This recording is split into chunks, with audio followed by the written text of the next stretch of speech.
আমাদের পুরনো বাড়ির 3 তলার ছাদ বাগান থেকে প্রায় 400-র ওপরে টব আনতে হিমশিম খেয়ে গিয়েছিল এই 9টা ভ্যানের চালক। প্রায় 3 বার আসা যাওয়া করে সমস্ত টব আনা হলো এই নতুন বাড়িতে।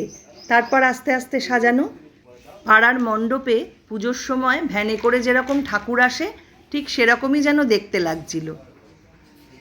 এখন পুরোপুরি গাছ দিয়ে সেজে উঠেছে আমার বাড়ি। বাড়ির ব্যালকানি, ছাদ বাগান, ঘরের ভেতরে আনাচে কানাচে সব জায়গায় আমার গাছে ভরা। এইভাবেই যেন সবুজ হয়ে থাকতে পারি সারাটা জীবন। এটাই আমার একমাত্র চাওয়া। আমার মতো তোমরাও সবুজের সাথে থেকো আর ভালো থেকো সব সময়।